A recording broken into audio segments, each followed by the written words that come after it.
Ok, în continuare o să o invit pe Iana, Pătrul Sărutici. Iana este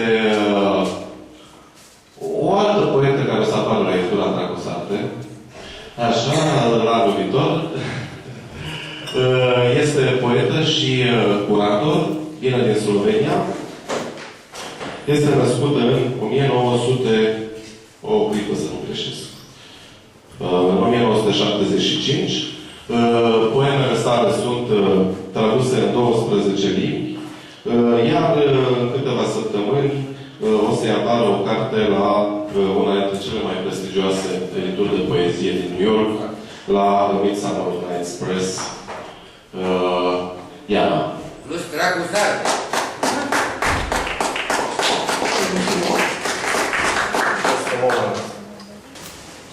Riba.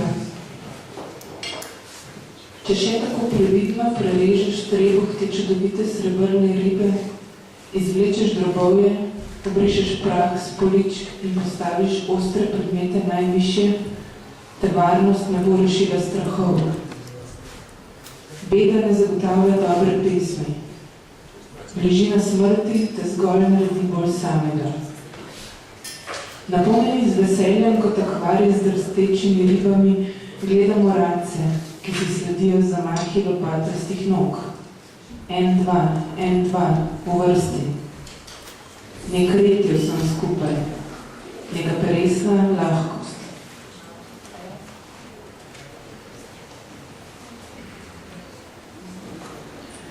Zimska počasnost.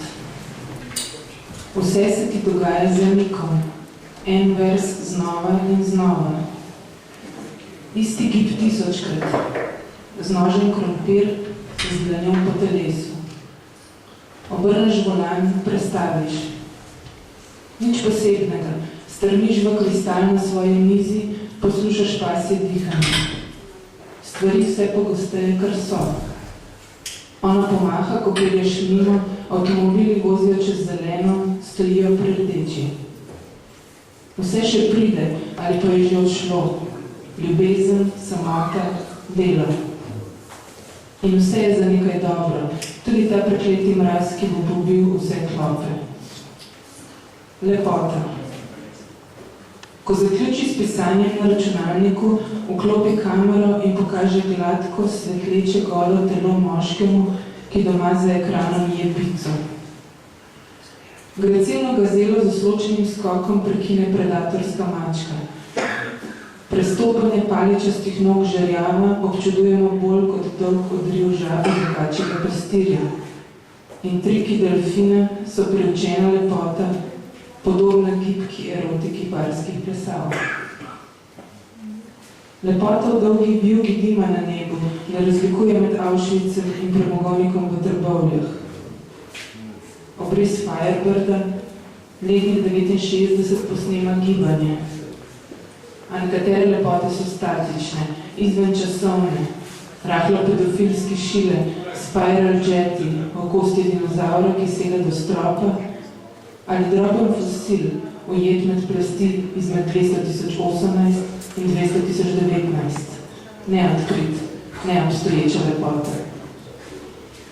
Tvoja fotografija, posneta med plesom v stil, z nepremično lepoto boleče v sločenem vratu, ravno ko si se zaljubila. Je ljubezen lepa, kot na prizorišču dvojega izgubljaš sebe, ali ko zaradi nje izbereš navadno življenje. Lepota je včasih v svetlobi na stotinah laskov kosmate kosenice, ki prečka cesto. Vsi si želimo, da bi preživela. Dilema pesnikov in kiparjev. Kjer pesniki iščejo pot v prostor za vidnim prostorom, kiparji vstopajo z rokami, nogami, kavli pod stropom, pripeljajo kombi naložen z vrečami gipsa in zamotijo mimo idoče z vprašanjem o poliestru in jih zapeljajo skupinski dela. V negotovem razblinjanju teles hlepimo poslovnosti. Zato so kiparji vedno dobrodošli.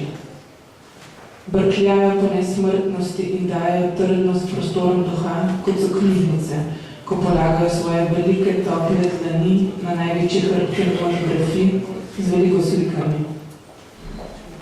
Z religiozno potrpežljivostjo nosijo v vedno premajhne prostore bleščeče kovinsko orodje. Pesniki lahko o tem še marsikaj rečejo. Všeč jim je otipljiv kiparski izkupiček, veseli, da se ognejo problemom preveč konkretne materije. Oddaleč opazdujejo skupino ljudi pri delu. Kipari o pesnikih ne razmišljajo. Vsake toliko pogledijo kanarčke v strahu, da jih njihova sapa pritisne ob steno. Ponosni na njihovo eksotično pelje v svoji bližini.